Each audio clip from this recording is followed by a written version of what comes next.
This is episode 139 of Stand Up. Joining me today, former federal prosecutor Glenn Kirschner and general surgeon and COVID-19 victim and survivor, Dr. Prakash Gatta, fresh off his appearance in the Rachel Maddow show, well, like a month ago. I'm Pete Dominick. Time to stand up with me right now.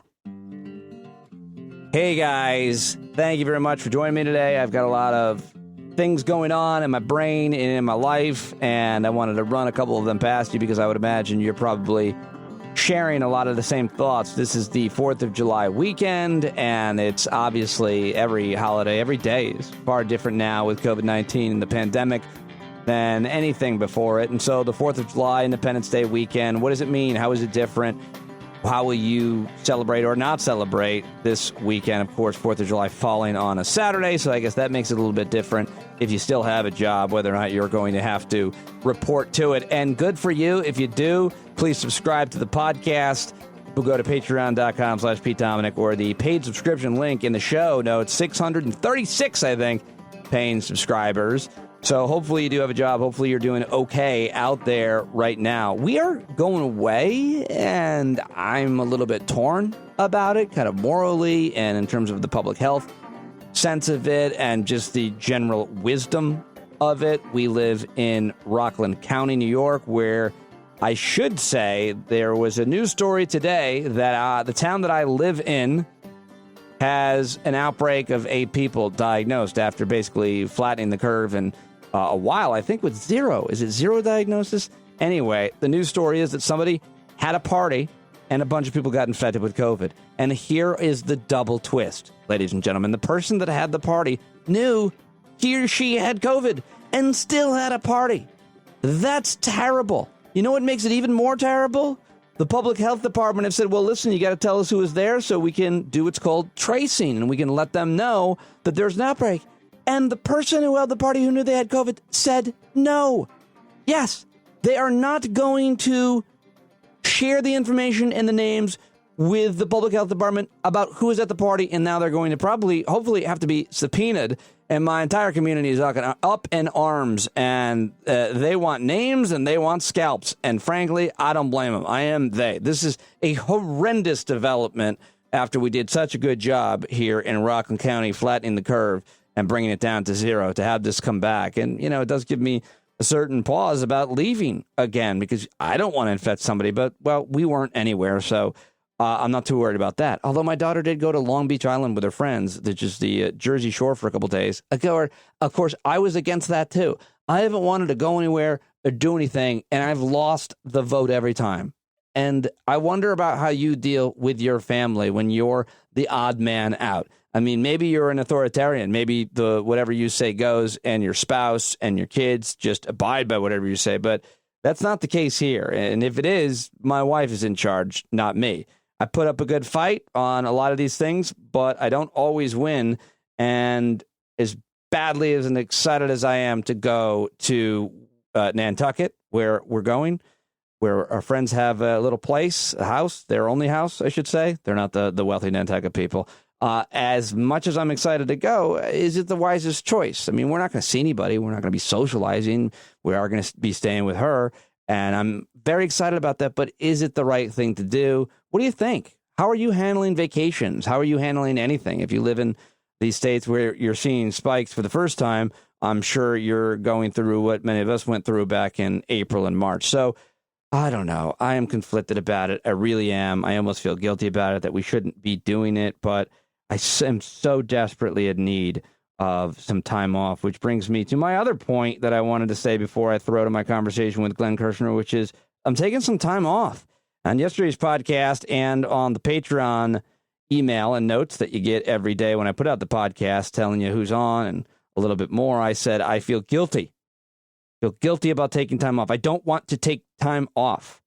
I've been doing this podcast since I lost my job at SiriusXM, and I really haven't taken hardly any time off. I feel like I have to invest as much of my time as I possibly can in it. And most podcasts, as I mentioned yesterday, have a team of producers. It's just me. I host it. I edit it. I prepare for it. I book it. That's a lot of work. All of those jobs are usually done by one person. at most podcasts, and those podcasts usually air once or twice a week. Mine's daily, and I do all of them, and I'm not complaining. Like I said yesterday, I am not, and I'm not comparing myself to anybody else. I'm just saying it's been a lot of work. I haven't wanted to hire somebody, and the more subscribers I get, the closer I can to be hiring somebody to do video and to do all the other things that I want to do. But I just feel guilty. And yesterday, so many of you reached out to me and said this is nonsense and shared with me lessons about taking time off and how important it is and how to recharge. And so I am going to do it, but I'm going to struggle my way through it. And I'm probably still going to post episodes every day next week. So maybe it won't be as much work. Maybe it won't be as many guests, or maybe it won't be every day, but we'll see what happens. Anyway, those are the things that I feel guilty about, and I'm glad that you let me get them off my chest. I'd love to hear how you feel about similar issues and similar things, and I'm sure you have an opinion on this. I'd love to hear it. You can reach out and email, and I'll share some of that on the next episode. Well, maybe not the next episode, but an upcoming episode. And you can, of course, leave messages at the episode, post at patreon.com if you're a paid subscriber. How are you dealing with vacations, with activities, with going away, with getting away? How are you dealing when it comes time to take a vacation? Let me know. I'd love to hear from you on that, and I appreciate all of your support and everybody telling me, don't be silly, take time off. I really do. All those, listen, fireworks in my neighborhood. Can you hear them? Oh, boy. Unbelievable. I'm trying to tape the podcast opening. It's July 1st.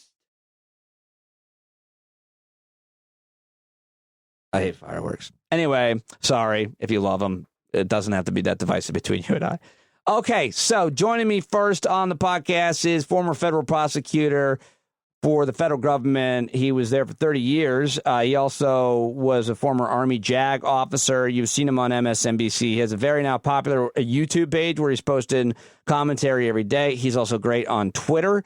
And I absolutely love him. We've become really good friends, and I'm doing all I can to help him and encourage him to launch his own podcast, because I'd love to hear from him every day. I caught up with him this week, and here now is one of your all-time favorites, the great Glenn Kirschner. All right, now it's time for what I call here on Stand Up, the Kirschner Report. And I say it like that, because he seems like such a tough guy, and it seems like a tough voiceover. Glenn Kirschner, thank you for joining me. The Kirschner Report. You like that? Does Pete, would it kill you to have some theme music with that? You know, a little hardcore rock and roll? Yeah, you know what? Let me bring in my team of producers. Actually, you know what? Screw them. Bring the symphony in. I have a 9-piece orchestra for the pod now because it's going so well. You know what? I can get my cassette tape boom box over here if that would help. If I had my phone connected, I would have played the exact music you want. Maybe I'll put it in post. Thank you for joining me. I'm going to ask you a series of questions in our conversation today. All of these questions relate to the videos that you're posting on your YouTube channel, which is a great source, getting hundreds of thousands of views, which is evidence that people really want to hear what you think. And so if you're a YouTuber, go subscribe to Glenn Kirschner's YouTube page. And sorry for calling anybody a YouTuber. If you use YouTube, go watch Glenn Kirschner. And if you don't, you ought to do it. Those are the videos I'm going to be subjects I'm going to be asking you about today. So thank you very much for joining me. Let us start with what I think is probably the most interesting thing, and you as an expert understand how these things work and how to explain it. And it seems like the news cycle moves so fast that we don't get time to really understand and decide how to feel about a situation. Luckily, you're there to make these detailed videos. Berman, SDNY, really important story. He was fired, but then not fired. He's like, no, I didn't resign. Everybody knows the story about the attorney general with this guy, and you know him, and you know what happened here. And please explain what happened and why it's so important. Yeah, and I'm glad we can talk about it for a minute because it takes some time to unravel. But basically, you've got Berman, who really is a strong, independent U.S. attorney. And he was going after all sorts of people who were in Trump's orbit. And arguably, he went after Trump personally, though he couldn't indict him. He indicted his former lawyer, Michael Cohen. And Michael Cohen committed those crimes, the campaign finance crimes, as part of a conspiracy with and for Donald Trump, individual one. You're not fooling anybody with the nickname, right? So Berman goes after Michael Cohen, Berman goes after the Trump inaugural committee for taking dirty foreign money as contributions. That case hasn't seen the light of day yet, but it's a criminal investigation. Berman is going after criminally Deutsche Bank, the only bank that seems to still be willing to loan Donald Trump money after he defaults on all his loans and declares so many bankruptcies. They're going after, Jeff Berman is going after Rudy Giuliani, Trump's other lawyer, in case he didn't already have enough of his lawyers in the clink. He's going after Lev and Igor, Giuliani's business associates. So Berman has made no secret about the fact that he will take down every powerful person connected to Donald Trump. He can't indict Donald Trump now because he's a sitting president, and the Department of Justice says we can't do that. So then what happens? Bill Barr swoops in and tries to promote Jeff Berman out of the job. This is the piece that didn't get much airtime. Yes, this is so important, this part. He tries to, you don't try to promote somebody who you're going to fire because they're doing a lousy job. First, he offers him a position as the chief of the civil division for the entire Department of Justice, an enormous job. Think about Berman. He is the boss of one of the 94 U.S. attorneys' offices. Every one of those 94 offices has a civil division. Bill Barr tried to promote Jeff Berman to be the head of the entire civil division of the Department of Justice, including all 94 U.S. attorneys' office. I hate to call it a promotion, but it is a much more consequential job than just being one of 94 U.S. attorneys. Jeff Berman said, nope, don't want it, happy where I am. He then offered him... Yeah, he's like, I'm busy. I'm busy investigating. He then offered him to be the chairman of the Securities and Exchange Commission, the SEC, another enormous job, a far larger job than being one U.S. attorney of 94. Bill Berman said, don't want it. It's a curious job to even offer him because he ain't a Wall Street guy. He ain't a financial wizard to be heading up the SEC. He's a criminal prosecutor. Berman turned him down. The next thing you know, Bill Barr issues a press release. Jeff Berman has decided to resign. So I'll be replacing him with the U.S. attorney in New Jersey and making that man do two jobs at one time, head up the New York office and the New Jersey office. Jeff Berman, God bless him, did not go quietly into Bill Barr's corrupt night. Instead, he issued his own press release immediately, said, I have not resigned. I am not resigning. I don't intend to resign. So Bill Barr was caught in a lie. He couldn't promote him. He tried to get him to agree that he was resigning. Finally, Bill Barr said, okay, you're not resigning. Fine. You caught me in that lie. I just told the president to fire you. You're fired. Get out. Think about how ugly that course of events is, and think about how transparent it is that Bill Barr wanted to oust Jeff Berman, the man who was investigating many of the president's men. And he tried to install, Pete, the current chairman of the SEC, a guy named Jay Clayton, who has never prosecuted a traffic ticket. He's never been a prosecutor, but you're going to give him you're going to make him the top prosecutor in the most significant U.S. attorney's office in the country. Why? Could it be because before Donald Trump tapped Jay Clayton to be the chairman of the SEC, it's because he represented Deutsche Bank? Could that be why? It's so important for this president and any authoritarian to have powerful people in his pocket. And Bill Barr, Jeff Sessions wasn't, in terms of he recused himself from the Mueller investigation. You could argue he would have been there for everything else. But he replaces him with Bill Barr, who is. And Bill Barr is replacing Jeff Berman with somebody else who's probably in his pocket. And you have a theory that you raised, and it's interesting, even the theory behind having theories, which is what a prosecutor has to do to try to figure out why someone might have committed a complicated financial scheme crime, especially. And your theory is what? What is this Turkish connection? So here's my theory. what has changed, or what changed immediately before the corrupt flurry by Bill Barr trying to oust Jeff Berman? Michael Cohen didn't change. Lev and Igor's Excellent Adventure would be a great name for a movie. Lev and Igor and Rudy Giuliani didn't change. Berman's been going after them for months and months and months, right? The Deutsche Bank investigation didn't change. The inaugural committee investigation didn't change. One thing changed. What changed was Bolton's book came out, or at least excerpts of it came out. And what we learned was that Trump had promised President Erdogan that once he could get his own people in the Southern District of New York U.S. Attorney's Office, he would kill the investigation that was so upsetting President Erdogan, the president of Turkey, which was this investigation into a Turkish state-owned bank, Halk Bank, that was being criminally prosecuted by Jeff Berman and the Southern District of New York. So all he had to do was get Jay Clayton from the SEC to come over, look at that case. Jay Clayton can say, well, I'm the financial wizard here.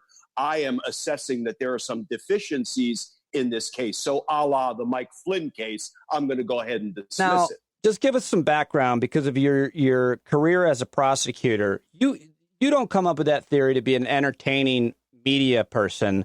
You came up with theories when you were a prosecutor where you would probably sit around, I'm just guessing, and with your team and looking at whatever evidence you had, and you say, well, why would he go there? Why would he talk to this person? What are these two people? What is their common interest?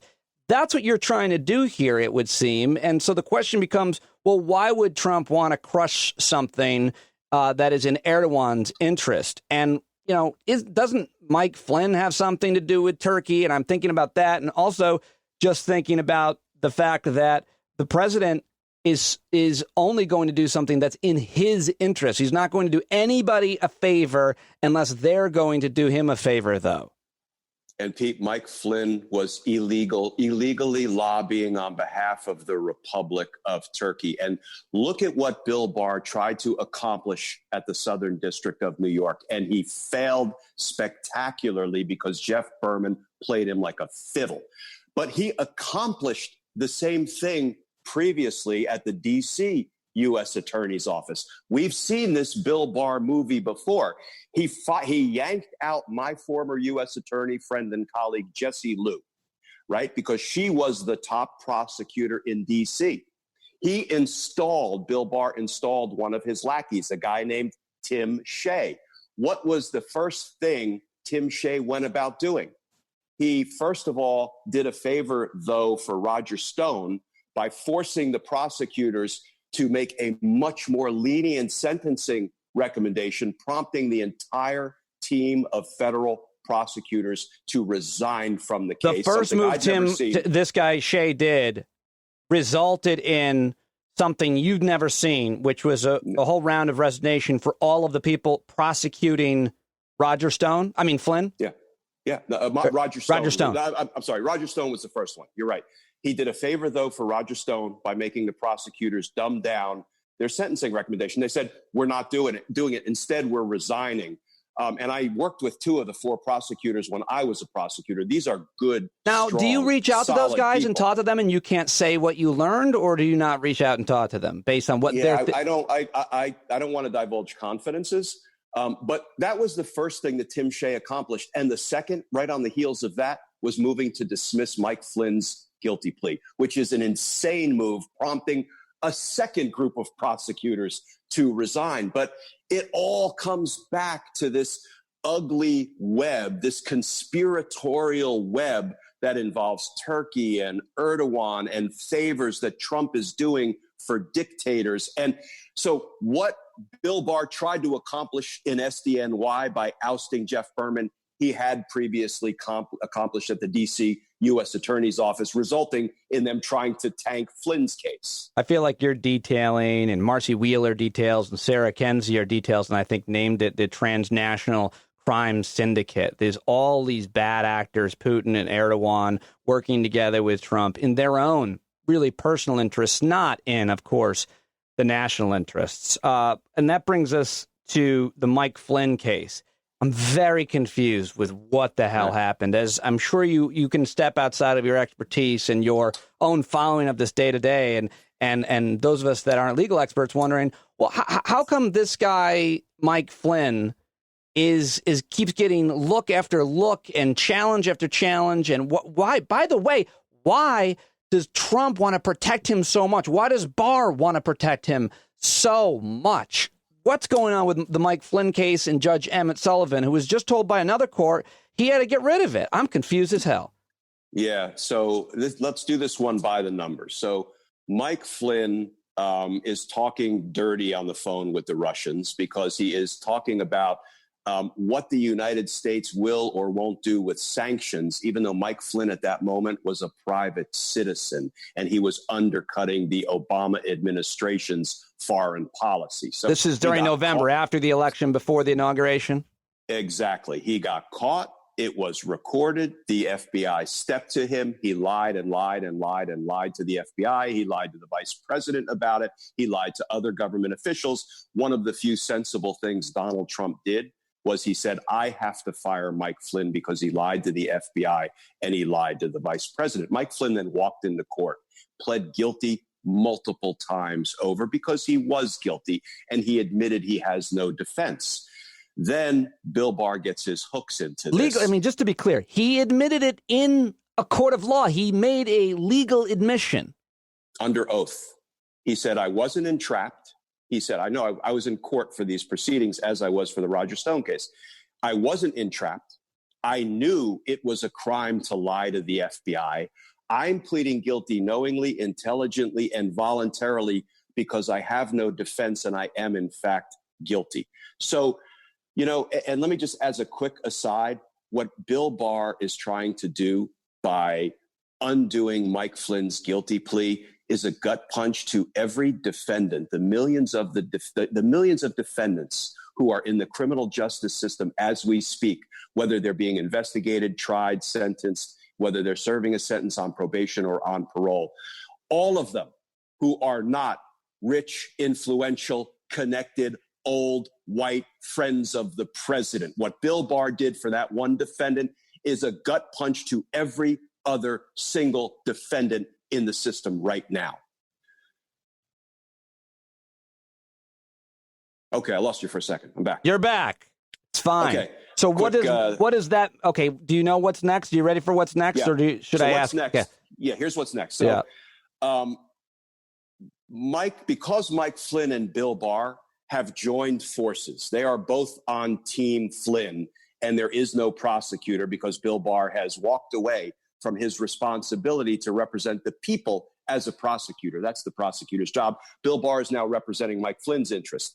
So Sullivan appoints a special prosecutor to come in and argue on behalf of the people.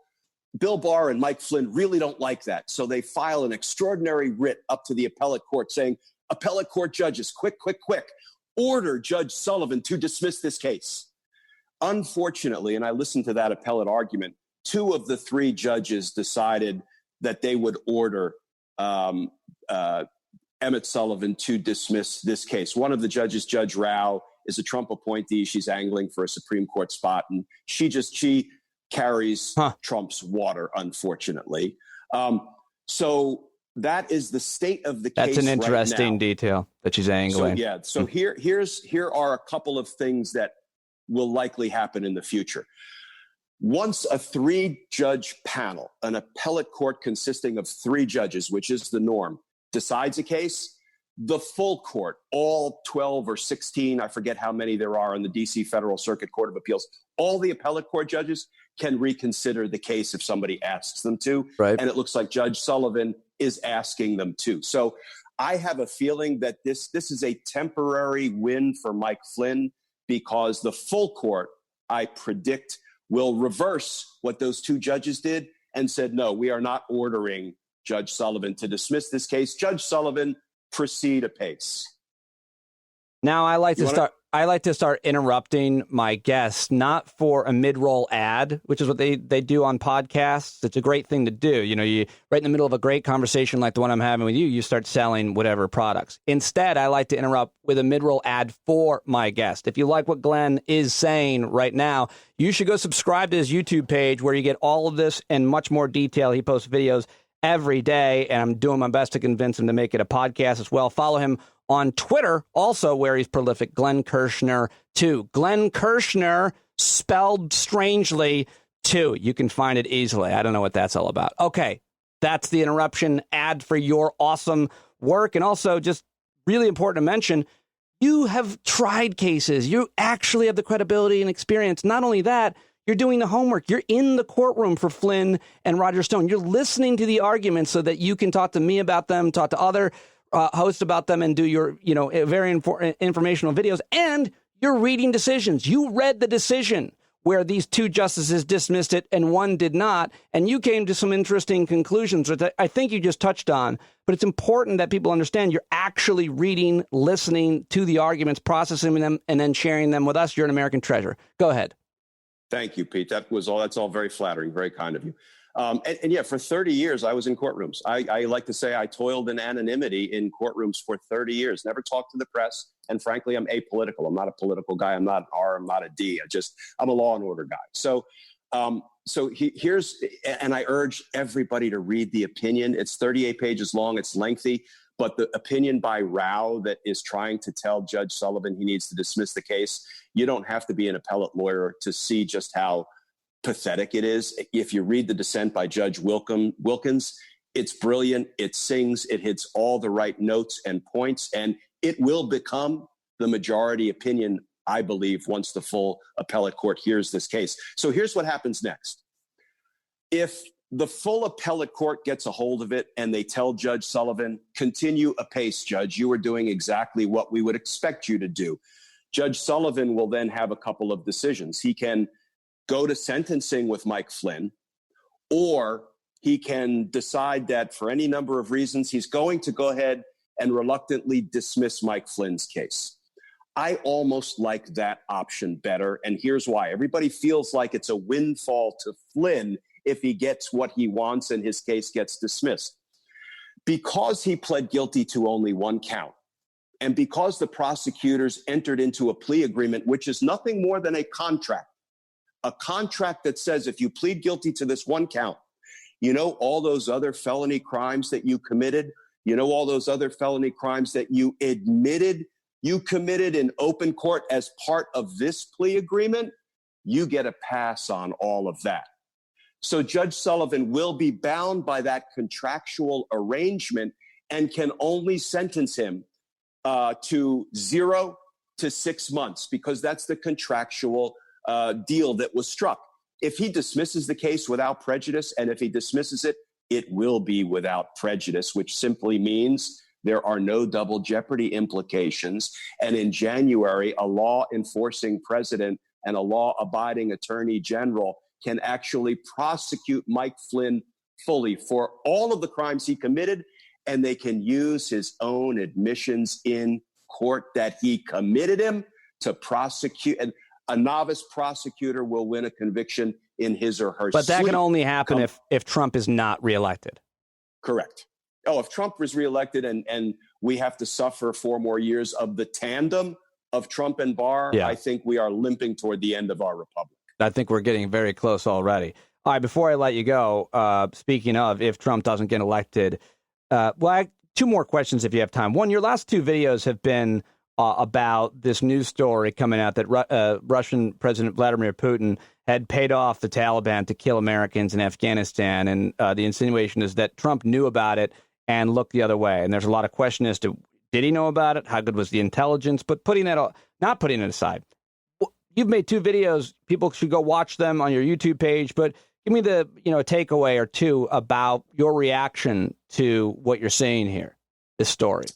My reaction is it's clear that our troops' worst foe is their own commander in chief, because it's beyond the pale, beyond dispute that Trump knew from his intelligence community that Putin had put out hits on U.S. troops, commissioned the Taliban to try to kill U.S. troops, and he would pay them. In fact, we briefed other countries' intelligence agencies about it. So Trump knew. And what did Trump do?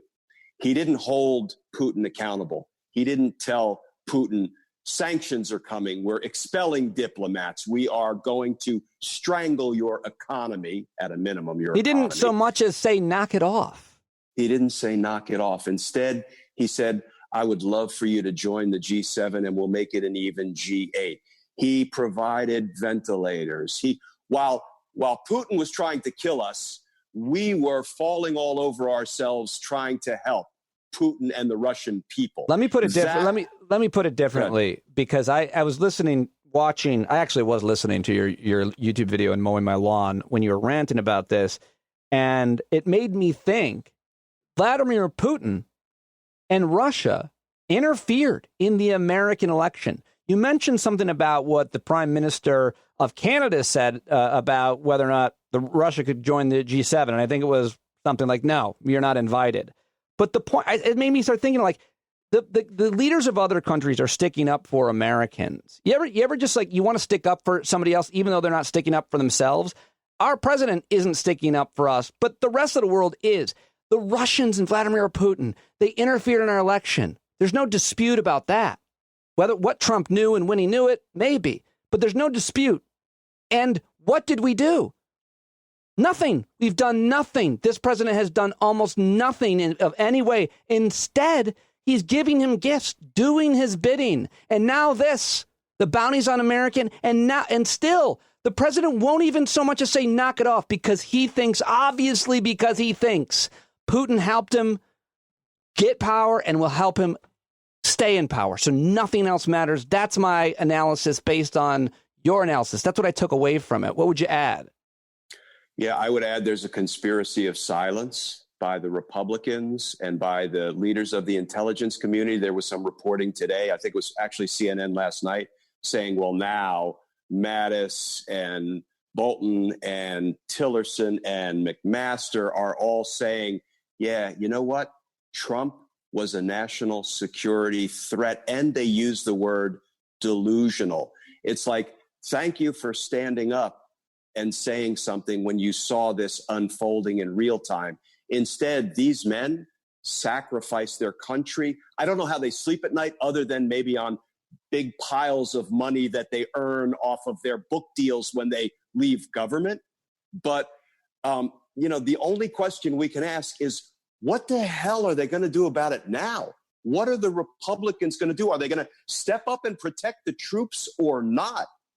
Those guys could all come together, those former administration officials. They could come together, join forces, and say, this is what we saw, and try to save whatever fabric, piece, fragment of their reputation is still intact. Yeah. And, I'm generally not a conspiracy theorist. I did spend a lot of time investigating, indicting, and trying conspiracy cases. So conspiracies, but it's got a different, but it's a different legal definition. I wanted you to say that in your video, and you didn't. And next time, when you tell us about the difference between the legal definition of conspiracy, meaning 2 or 3 people, probably a small group of people, work together to accomplish certain.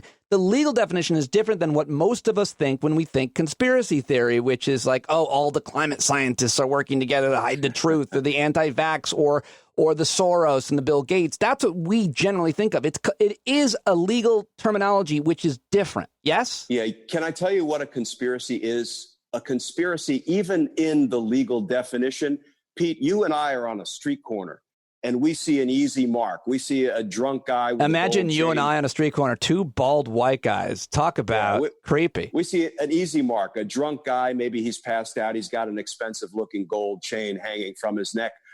Now, we weren't there to do crime. We were there to get a 40 of malt liquor from the 7-Eleven. But I look at you look at me. We both look at this guy.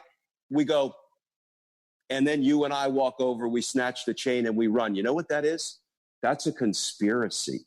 A conspiracy is an agreement, express or implied, between 2 people to do wrong. But and one step toward accomplishing it, which we call an overt act. When we make eye contact, we know we're on the same page. We're going to go snatch that chain. We nod, we walk over there, we snatch the chain, and we run.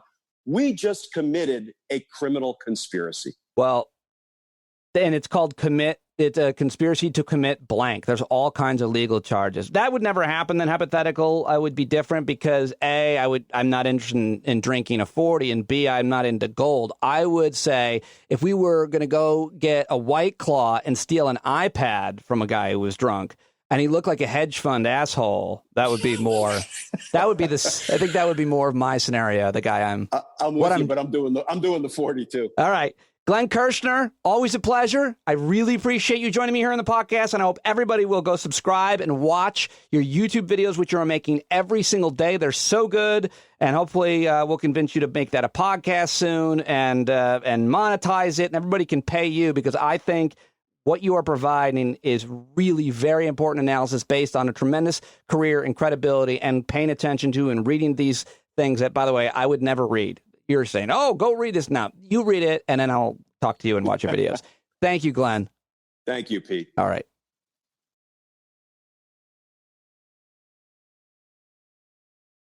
Glenn Kirschner, the Kirschner Report. Check out his YouTube page. It's awesome. And on Twitter at Glenn Kirschner50, Glenn Kirschner50. Love that guy. Let me know what you think about that interview, and please let him know that you heard him here on the show as well. Always makes a huge difference. All right, my next guest on today's episode is my friend Prakash, Dr. Prakash Gatta, that is. He's a regular, longtime caller to the old show. He always had a bad connection. I always busted his chops about that. But he is a really interesting guy, a really smart guy, passionate, thoughtful, empathetic guy who's become a good friend to me. And he also contracted COVID-19 back in, I think it was March, it must have been.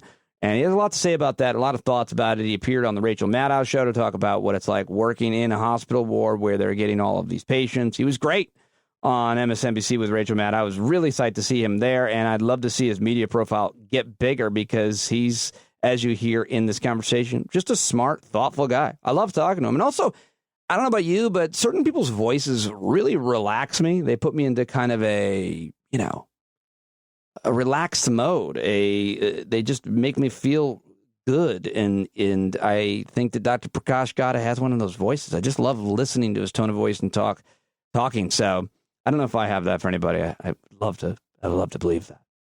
Really silky, smooth voice that you just love to listen to. Sorry, I don't think that was it. Here now is Dr. Prakash Gatta, at Gatta Surgeon on Twitter. There he is. Yeah. Dr. Prakash Gatta, looking good. But you're not so good necessarily. You had COVID-19. What's the deal? You were before I hit record, you were saying you had a pretty good month, but recently you've been having some issues with shortness of breath. How are you feeling? Yeah, thanks for asking, Pete. Thanks for having me back on, man. This is a great honor as always. For the one thing for me that has been unique is the fact that, in my last 43 years of my life, if I've ever been sick, at some point I get better and I tend to forget what just happened to me. COVID isn't like that in my personal experience. There is these subtle reminders from time to time, sometimes for a couple of hours and sometimes for a whole weekend. This weekend, I was coming off for no particular reason, significant chest pain, like tingling taste in my tongue, sore throat, and shortness of breath, which I haven't had for about 4 to 6 weeks. Very similar to what I felt when I was, significantly sick, suffering from the disease. It seems like a different virus, at least for me. The fact that the symptoms seem to come back out of nowhere are quite alarming and concerning to me, almost to the point where I felt that I wanted to go and get retested over the weekend. And then I started to feel a little better. It has perhaps affected my work in the sense that I feel my capacity to do my otherwise requirement of being highly functional, it has sort of slowed me down a little. So I don't feel 100%. I probably feel close to 70%. I haven't been able to regain my weight. I'm still down 10 pounds from my baseline. What's that about? Do you not? I don't know, man. Is your appetite? I'm eating as badly as I always do, brother, and I'm not able to regain the weight, which is not normal. I would tell you that, we are learning about this disease. I'm learning about it personally, and there's people out there in the scientific community, if we still believe in science, that are researching its long-term effects. My best guess is it affects muscle mass, skeletal muscle inside your body, because a virus or any disease or any infection in general is what we call a catabolic disease. And by that, it means there's some protein breakdown happening somewhere in your body in order to sort of feed the virus or to help heal from the virus. And the biggest source of protein in your body is your skeletal muscle, your sort of biceps and triceps. Now, I know that you don't have any biceps, but I certainly do. Dude, my arms are pretty good, and I definitely have triceps. I mean, it's crazy. I'm showing Prakash. That's CGI. No, I'm ripped, dude. I mean, it's really resentful that you would even say, but anyway. Filter. So the point is that the fastest way to lose weight is like you take a diuretic, you get dehydrated. Second other way to do it is you lose muscle mass. Everything else is kind of hard to lose. So I think it is, my body is in a perpetual catabolic state. Whatever I'm consuming is not allowing me to regain that weight. And it wouldn't happen unless there appears to be some lingering virus inside my body. No way to scientifically prove it unless you're in a laboratory for the rest of your life. But I think that's what's going on. I think it sort of sticks around. And there are certain viruses that stay in your body for the rest of your life. Herpes zoster is one of them. This is the sort of the recurrence or the recrudescence of the chickenpox virus, which you may have had as a child, sitting in a nerve in your arm or leg or back, and comes back in a period of stress or when you're immunocompromised or recovering from surgery 50 years later. So coronaviruses generally don't behave like that, but we don't know about this one. And that's the point, is that we know so little, and we're still learning as a healthcare community across the planet. What about I saw a picture that you shared, that you tweeted of that you're donating your blood or antibodies because you had COVID-19. How much do we know about how effective that is? Yeah, so the bottom line is we don't know if it's effective. But why are we still doing that is because plasmapheresis or plasma donation has traditionally worked in the past for other viruses. So we're extrapolating knowledge that we own on other viruses to be able to potentially use that treatment mechanism for this virus. So, and the best way to summarize that is we're grasping at straws. So we don't have prevention yet. We don't have vaccine, sort of mitigation in the community, as in mask wearing and social distancing, isn't working because people aren't using it enough. And there's disinformation out there from a federal government leadership standpoint. There's a shortage of leadership there. The therapeutics, as in the remdesivir drugs and those drugs, don't exist, not to the amount where it is needed yet, but there is some promise from that drug.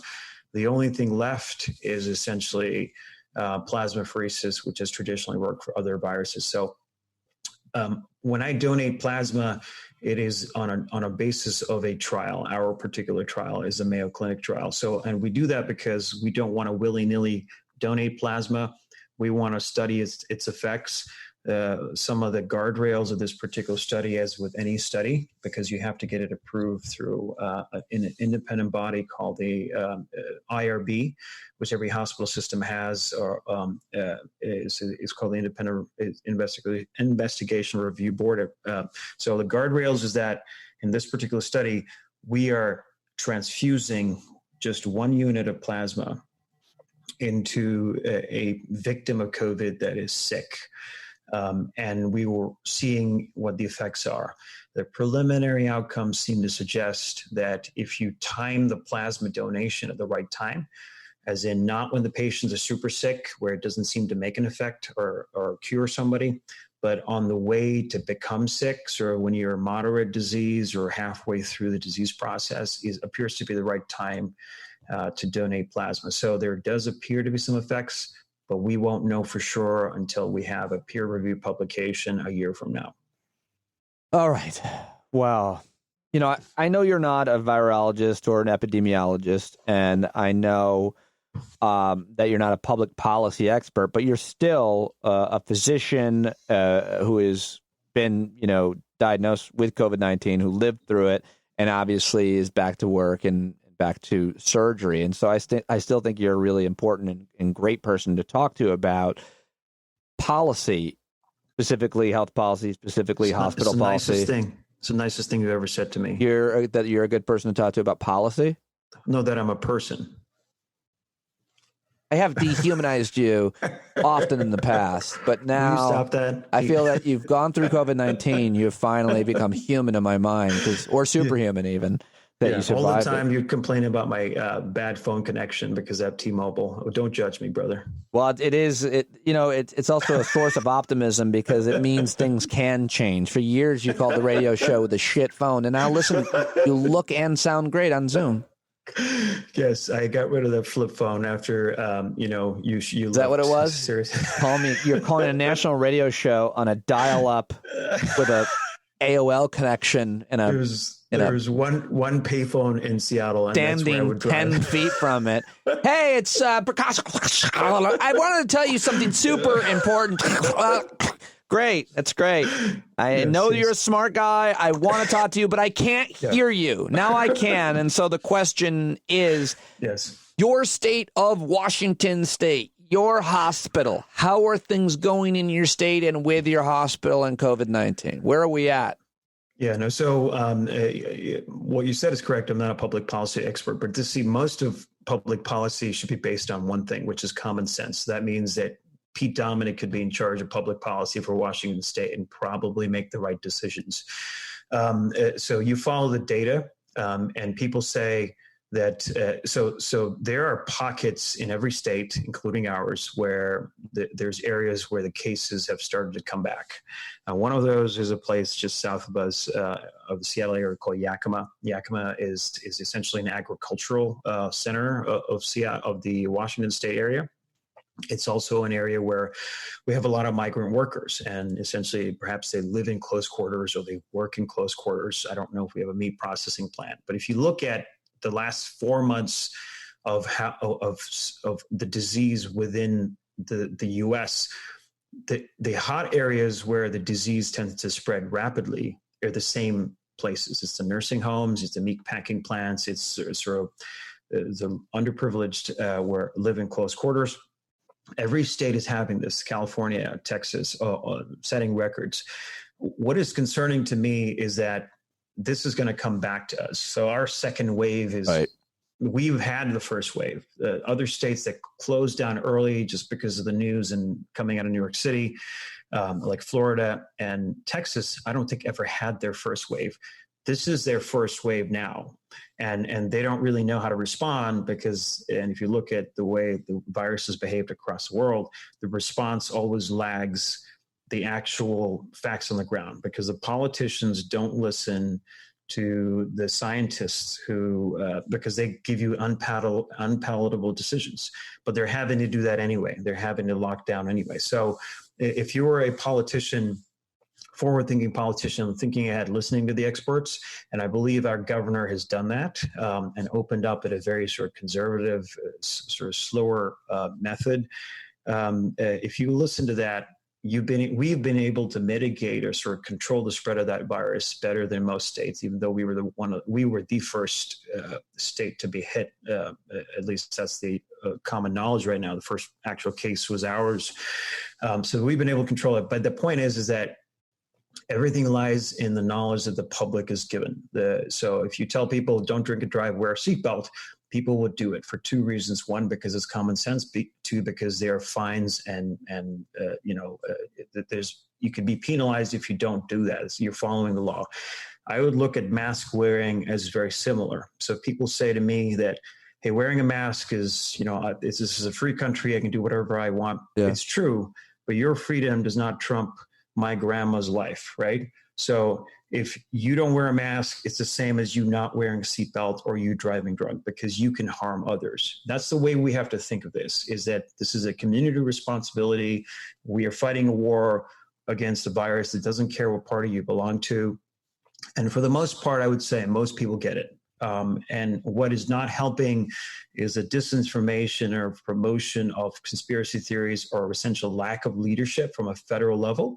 And this is why you see every state, even conservative states or red states like Texas, having to sort of own back the mechanism of shutting down again or starting up again, because ultimately every governor or local leader is responsible for their community.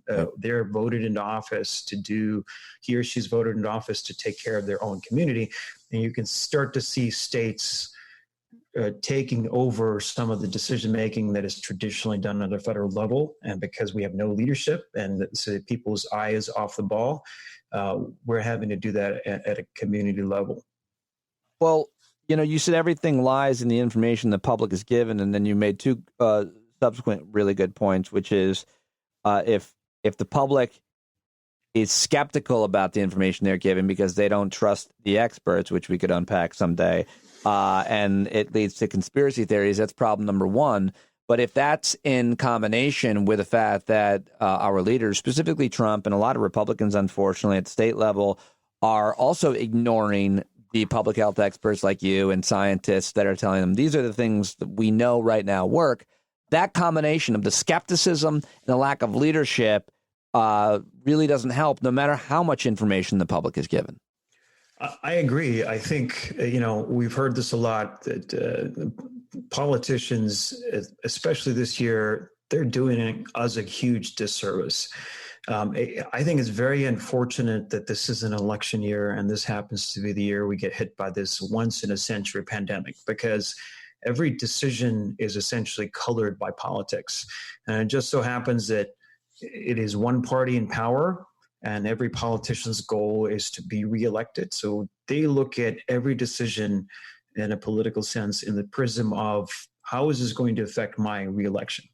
But the collateral damage of that is that if you worry about the election as opposed to your population, you're going to lose that election. Well, if you do the right thing and say, look, I don't care about politics right now, I may lose the election, it's not a big deal.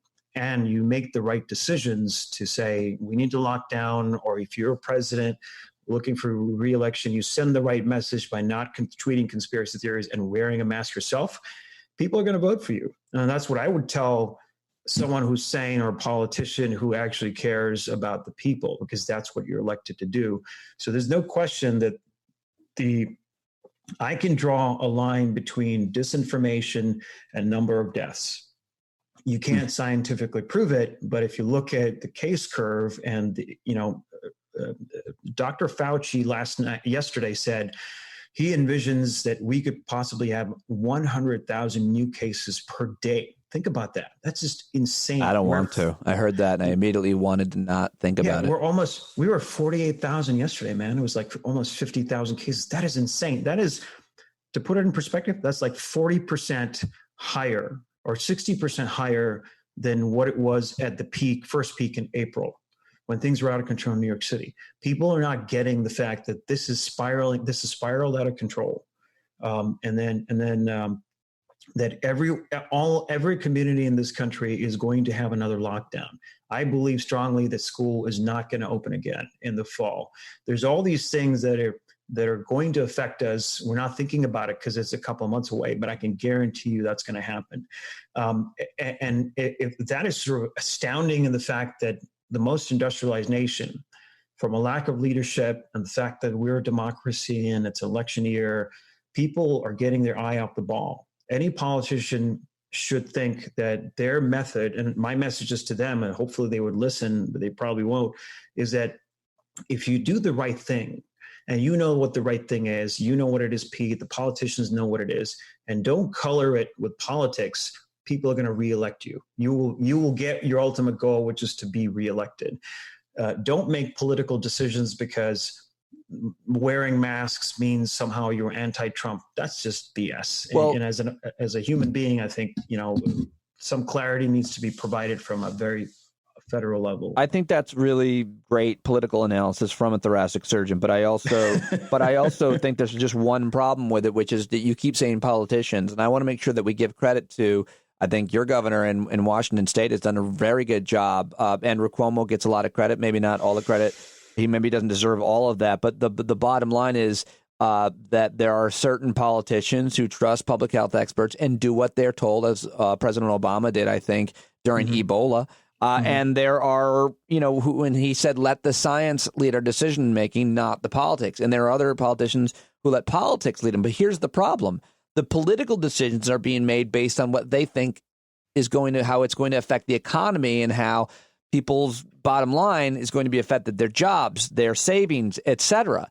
But it's a false choice, as you know. You more than anybody understand this, because if you reopen, it does not mean that you are going to make money, because the simple fact that you can reopen all you want, if people are afraid to go outside, you're not making any money. And in fact, more people will get sick, will have to stay closed. So it's always been a false choice, this political decision, this getting back to work economy versus letting people die. It's always been a false choice. And we know that now because they reopened and we see what happened.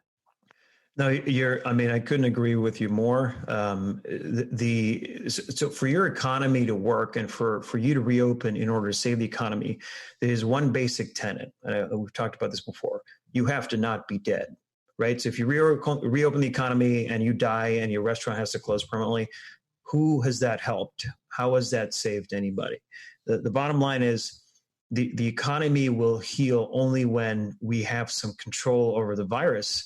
And all these businesses that close, like that guy's restaurant because he died, pay taxes, and that goes goes to your community, to your city, to your state. You need those taxes for everything else. Yeah, if you look at it objectively, who has been harmed by reopening the economy early? It is the same businesses that were clamoring to reopen, because this is so if I was a business owner and I'm not, and I wanted to reopen, and my governor was like pushing back to say, you're not going to reopen, I would be really pissed off about it. But if you look at the story from states that have reopened and are now having to reclose again, that is probably hurting their business so much more, because you've rehired staff, you're sort of brought back the sense of normalcy. Now you're going backwards. So clearly bad decisions are being made from a political lens.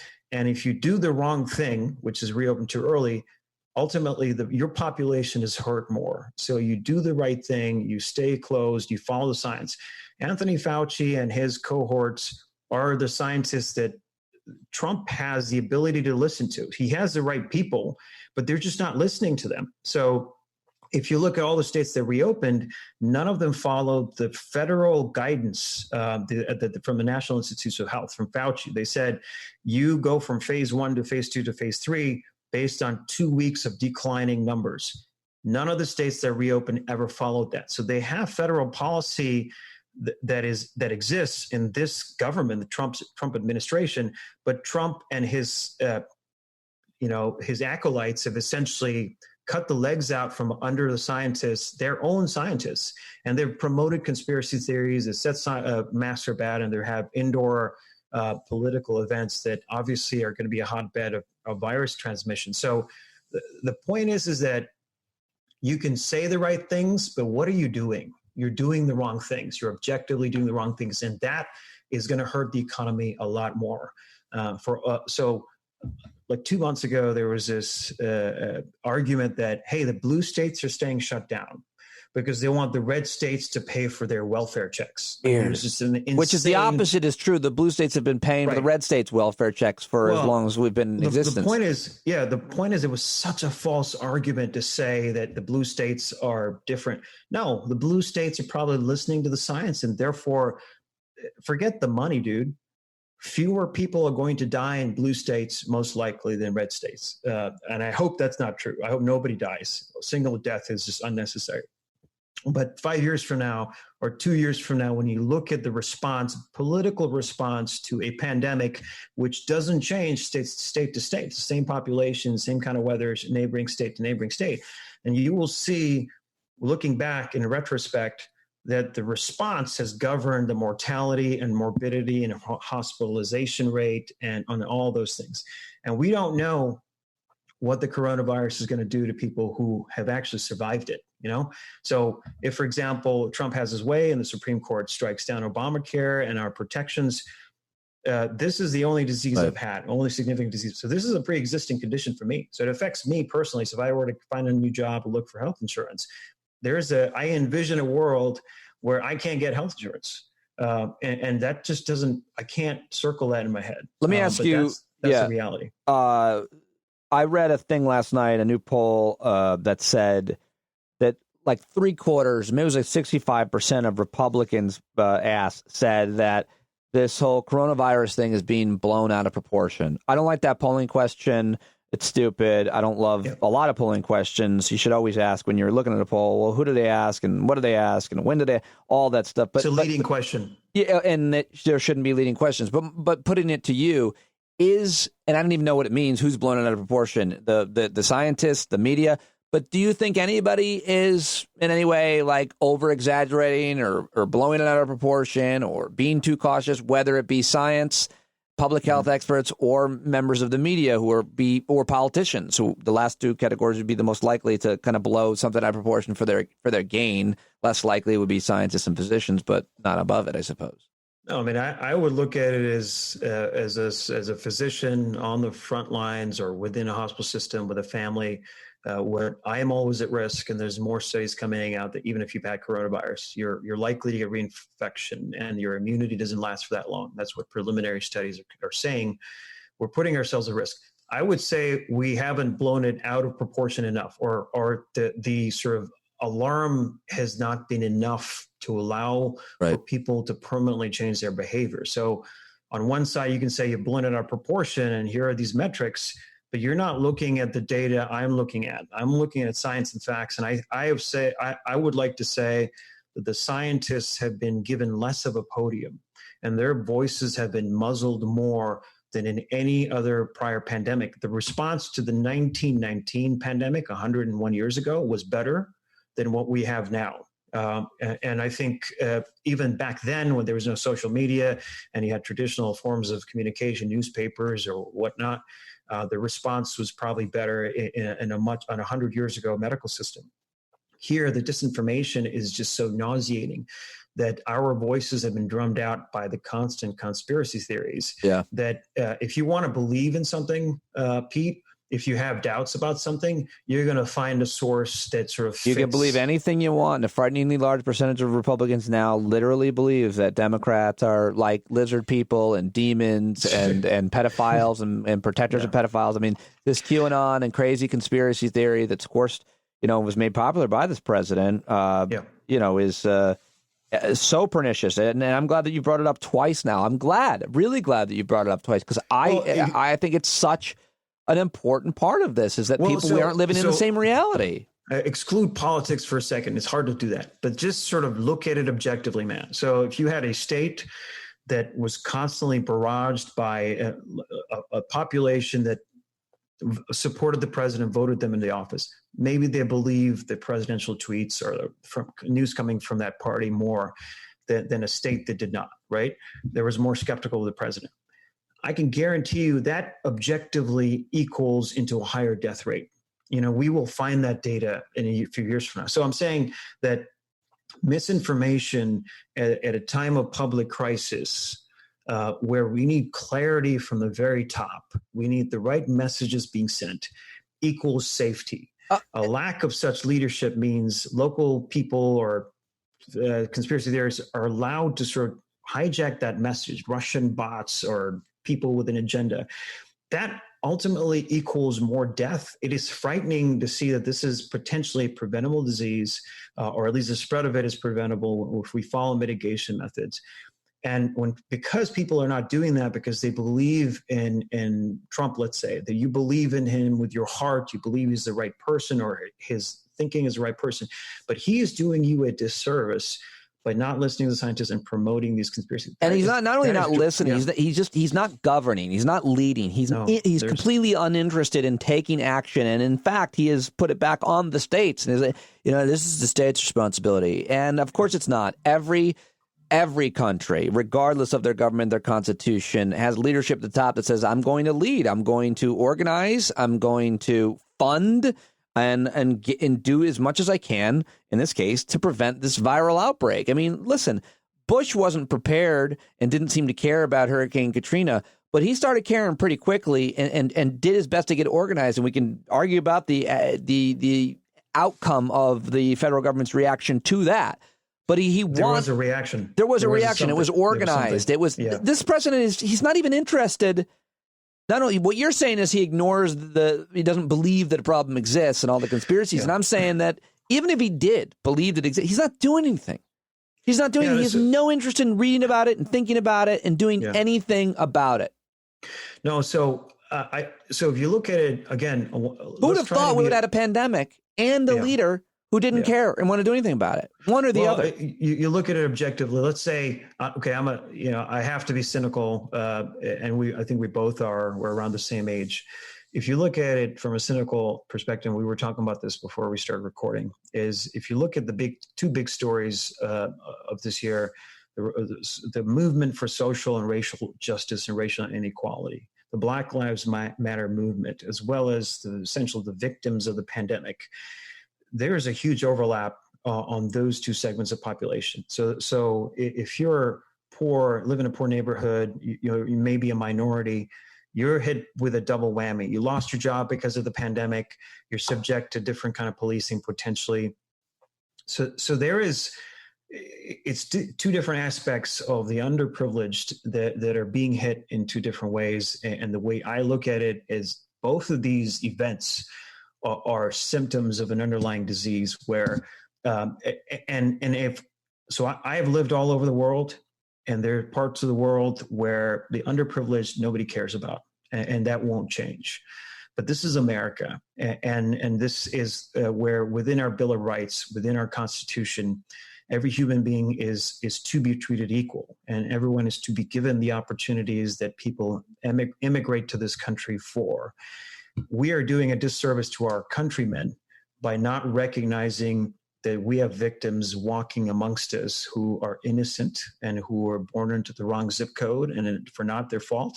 And I look at it as two different facets of the same societal problem. The pandemic affects people with poor access to healthcare, live in more crowded neighborhoods, work at a job that is sort of a low-end paying job because they haven't had the opportunity for upward mobility.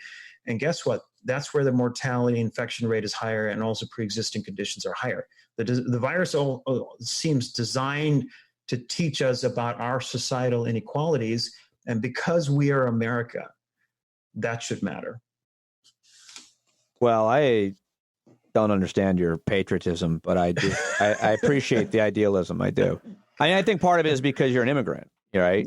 Yeah. I mean, like, you've lived other places and you have family in other places, so you have this idea of what America is supposed to be, but and that we haven't lived up to it, and I appreciate that. But because you have a better perspective, certainly, than I do, or most Americans do. But let me ask you about your perspective as a surgeon.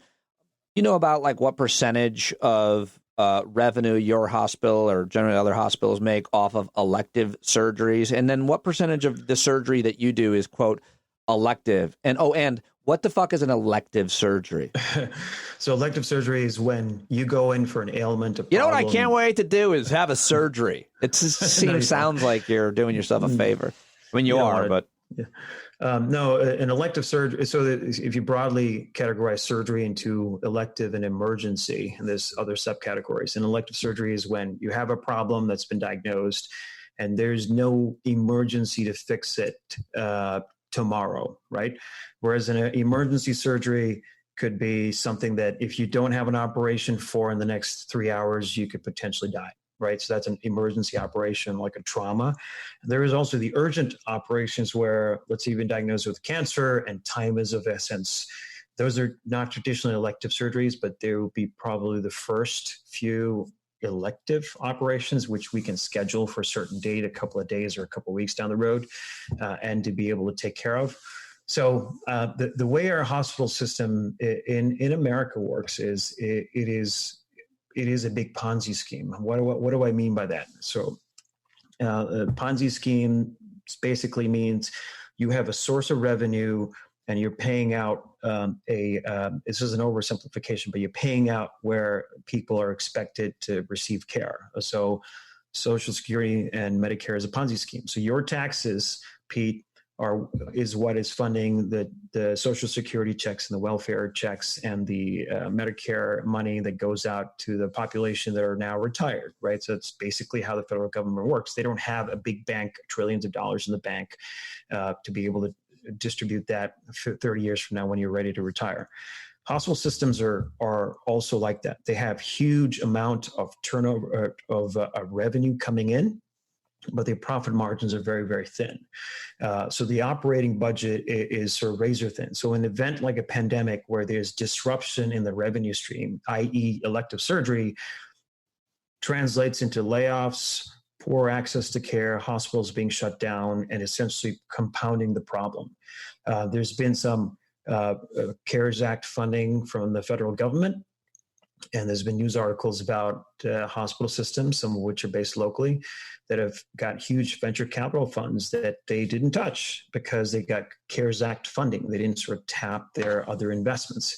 But there's a fallacy of that is we are no longer a hospital system in the traditional sense. Every hospital system is a corporation, thinks like a corporation, hires and fires people like a corporation. We have a board that is more answerable to the CEO than the other way around, it appears. That's like corporate America. So the corporatization of medicine basically means that if elective surgeries are shut down, for every 70-year-old patient that is ventilated due to COVID and has Medicare as their primary insurance. So Medicare Part A covers your in-hospitalization costs, 80% of that at least. What that means is in order to pay for that every day, ICU care, you have to fuel the revenue stream by doing 10 elective surgeries. It's an oversimplification, but that's basically how the hospital balances its books. So when your elective surgery shuts down, but the demand to your resources, because patients are coming in with coronavirus or other diseases and requiring ICU care, it means that there's no revenue stream to keep your budget balanced, and you're operating the red, and you have to make difficult decisions about furloughing and coming down on labor costs, which is traditionally thought to be the greatest source of cost for a corporation. So it's a nightmare for a hospital's budget, and it's also a broken funding system and more proof that America does not have the best healthcare system in the world if that's how you're funding it, because of, as evidence from everything you just explained so articulately. So how much are you back to work, and what, are you doing elective surgeries now? Yeah, no, actually, even through my sickness and stuff, when elective surgery was shut down for several weeks in our hospital system, I was still working because there's a lot of emergency and cancer operations that couldn't wait. I thought I was over the disease, and I was essentially working back to almost normal schedule. I never really took many days off. But now the electives haven't reopened in our state. We're almost at 110 to 120% of volume in terms of, returning to work. And part of that is in terms of elective surgery. Yeah, it's elective surgeries. They want us to work on weekends just to sort of make up for the lost revenue. So they're pushing. And you have a backlog of patients that have been waiting to get their surgery. So there's no shortage of demand, supply. Correct. There is no shortage of demand because there's this period of time where things were shut down, and there's that pent-up demand still exists. Right. We're working through the backlog of the patients that are continuing to suffer. We don't want them to suffer, but the way a nimble hospital system would operate would be that you should have the capability to shut down again if things on the ground change, if there's a PPE shortage or the case numbers spike up again. So you have to be prepared for that. And that, again, comes from local and state leadership and hospital leadership. What kind of work were you doing when you weren't doing the elective surgeries? And was that challenging for you, having not been doing that type of work? What do you mean? Downtime? No, when you weren't doing the elective surgeries, but you still had to work. You just mentioned you were were you in the ER?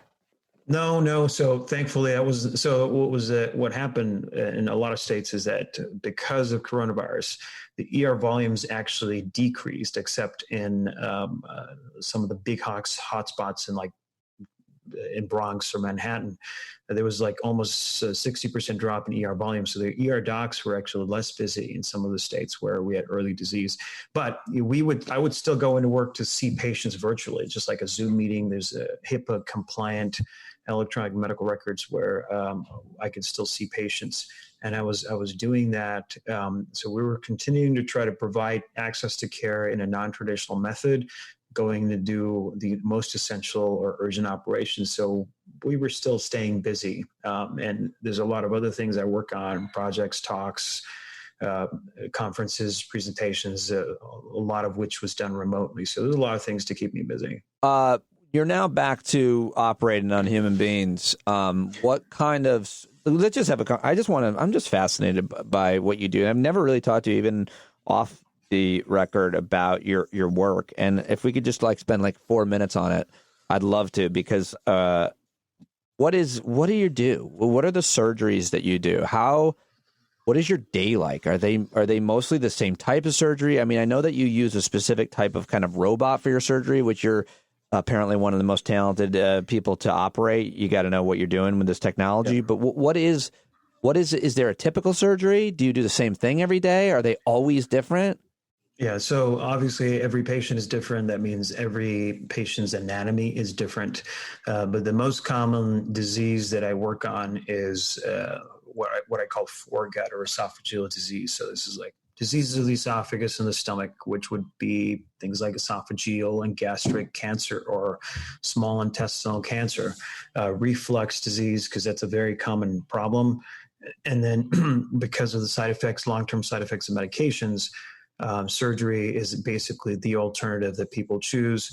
Diaphragmatic hernias, which is part of your stomach where your colon is up in your chest. And I'm the guy that goes in and brings things down, puts things back where they're supposed to be, closes the hole.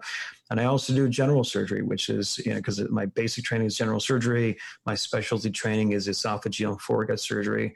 General surgery also includes fixation of hernias and things like gallbladder disease, occasionally colorectal surgery, things like that.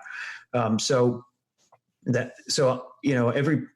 uniqueness of medical practice is that every patient is different. That's what keeps your skills in tune and keeps your skills sharp, because you have to ask a series of questions, but you interpret that differently because every answer means something different for every patient. And you have to keep your mind sharp to be able to translate what this really means, because your decision-making can essentially mean that you've cured the patient, or you make the wrong diagnosis and you actually hurt the patient. The dictum of medicine is the first dictum of the Hippocratic Oath is to do no harm. So our goal is to not go out and operate on everybody or prescribe a certain medication, is to first do no harm, to make sure that whatever I do, whatever decision I make does not leave the patient worse off. That is an incredible responsibility that a physician carries. So you make the right diagnosis, and then— Is that your dog or Santa? That's my dog. Come here, buddy. He's had a haircut. Yeah. How often do you have to make a decision during a surgery that's a tough decision? Yeah, so most of the time, if you're planned well, you would have. So there is a saying in surgery that says that you don't do the surgery the morning of, you do the surgery in your head the night before, which means that you've already planned out what your surgery is. You've looked at the CT scans and the endoscopies, all the tests that would tell you what you're to expect during the operation. And there are times, for the most part, if you plan well and it's not an emergency operation, you know what you're going to find. So it's very rare that the operation completely changes into something that wasn't planned. And everything should be planned, because when you have the patient sign the consent form, you tell them most 90%, 95%, I'm going to do this operation, or if this doesn't work, or if that happens, or we'll find something else, I'm going to do X, Y, and Z. So you should have that covered in your informed consent is what it's called. I mean, it's just good practice to do that. So what about how often are you in surgery and do you say, wow, never seen that before? Did that ever happen? Yeah. Oh, yeah. Wow, guy's colon is in his chest. Yeah, no. So a lot of times you'll see that on studies prior to the operation, but there's times when, there are things that I've seen, and you get that through experience, that are not written in any textbooks. When there'd be like occasional case reports or one or two surgeons or one or two cases across the world in the last 20, 30 years in terms of when you look at publications. No, that probably happens and I'm a busy surgeon, I probably do over 300 to 400 cases a year. I don't want to be that busy necessarily, but maybe around 5 to 10 times, maybe 5 times to 10 times a year, you'll see things that are so unique that I will present it at some national meeting or share it on some of these surgery Facebook social media groups that are closed groups where we discuss unique surgical cases. And then I will sort of present it to this forum of 1,000 surgeons across the world, and then be like, 3 of them will come back and say, yeah, I've seen this before in my 20 years of experience. So it's very unique that I can share some of these stories in such a way that traditionally 10 years ago, there was no way to really communicate with a surgeon in Australia or a surgeon in Russia and come up with similar stories and provide standard of care and say, this is the operation I did. This is how this worked. I'm also very fortunate that I think we've talked about this before, that I'm also very heavily involved in artificial intelligence and its overlap with robotics and ultimately what we call surgical automation. In other words, the robot or the AI piece or the smart robot or the digital surgeon doing the surgery for you under your direct supervision. And we're a decade away, maybe 7 years away from that happening. There's a lot of hoops we have to jump through, but we're very close. A year ago, I couldn't have said that to you, but based on some of the things I'm seeing and some of the projects I'm working with, that is going to happen. So I feel very fortunate and blessed to be in this unique position where I'm talking to Pete Dominick and I am on the news. I'm also able to do patient care and potentially cure cancer and work on the next version of what the next robot's going to be and how to utilize technology better, and also have a podium in many different ways to be able to share my story. It all came as a refugee from years ago. So it's a beautiful story. It is. I'm so glad to be a tiny part of it and to be able to elevate your voice. Do you think that we'll have a cure for cancer in our lifetime? Every cancer is so different, right. So every pathway. So if I said, do you think we have a cure for this type of cancer, that would be a better question. Esophageal cancer is one of the fastest rising cancers in the GI space in terms of growth. Maybe because people are living longer, maybe because people are smoking or drinking more. I don't know. I don't know if there's going to be a cure for cancer. So a cure for cancer basically means preventing cancer from happening. Right. And you prevent some cancer from happening, let's say cervical cancer, by having a vaccine for HPV, right? Get your daughters vaccinated and your sons, right? Yeah. Well, yes, I would support that completely because it's a preventable. It doesn't kill cancer. men the way it kills women, cervical cancer, obviously, because we don't have a cervix. I don't have a cervix. But that would be an amazing thing for you to discover and then share in your Facebook group. Cervix means neck, so you actually have a cervix, which is the neck I'm looking at. So. What am I thinking of then? What is the female? What is cervical cancer? No, it is. It's called the cervix of the uterus. It's a part of the uterus. Yeah. Well, but that's what cervical cancer means. No. So my point is, it's rare to have a disease which can be cured by a vaccine, because cervical cancer is traditionally a viral related. As a result of contracting HPV when you were young. But esophageal cancers, lymphomas, other cancers are multifactorial. There's like an interplay of genes and environmental factors that come into play. So I don't know if most cancers will not have a cure. Some of them will, and some will have excellent treatments. So I think in general, we will do better in terms of increasing survival. A lot of it has to do with early diagnosis and prevention. Prakash Gatta, Dr. Prakash Gatta on Twitter at Gatta Surgeon. Is that right? I'll put it all in the show notes. That's right, brother. No, thanks for this. Always good to talk to with you, man. Yeah, love talking to you. Yeah, we'll stay in touch. There's a lot of stuff I'm working on. I'm very excited about stuff coming down the road, and we'll see. Hopefully, we can sit down and do this again. Keep talking, buddy. Thank you very much. Stay safe. All right. You too. Love you guys. Bye. There he goes. Bye, Dr. Prakash Gatta. Love that guy. Great conversation. I hope you appreciate it. Give him a shout at Gatta Surgeon. Say, hey, man, heard you on Stand Up Pete Dominick. Great job. If you haven't signed up for a paid subscription, now is the time. It is the first week of July, and I always like to get more subscriptions every month, and we've been doing a pretty good job at that, and over 630 people have signed up. You should be one of those people. I'd love to have you join the community of amazing, curious, kind, passionate, hilarious, thoughtful, generous folks that listen to and contribute to this podcast. So check it out, patreon.com/Pete Dominick. Go to the paid subscription link in the show notes. Tomorrow, I will be welcoming my favorite historian, Kenneth C. Davis, to talk about the 4th of July, the history of the 4th of July, especially all of the racial injustice surrounding our independence. We had a great conversation. I'm really excited about sharing that with you as well. And by the way, yes, we're going away, but somebody's staying in our house, so don't come rob the place because we got a dog and a garden that needs taken care of. That's the other thing I feel guilty about. I mentioned a couple things at the beginning of the podcast. I'm going to miss my dog, but more than my dog, I'm going to miss my garden. I've worked so hard on it since the end of February, starting seeds under lights, and I'm having a lot of success this year. Keeping the rodents out, it's going really well. If you are keeping a garden, go to the Stand Up Garden Club Facebook group. If you're on Facebook, if you're still one of the stragglers hanging out on Facebook, it's one of the good things, the groups on Facebook, and I'm the administrator. And if you're into gardening, you should join that group. Like Stand Up Pete Dominick on Facebook. While you're at it, follow me on Instagram and Twitter. All right, that's it for today. I am right here along with you, and I know you're right there along with me. Let me know what you think of my problems that I shared, because I know I'm not alone in them and you aren't in yours. I'd love to hear them, and I'd love to talk to you, and I love you, and I'll talk to you tomorrow here on Stand Up.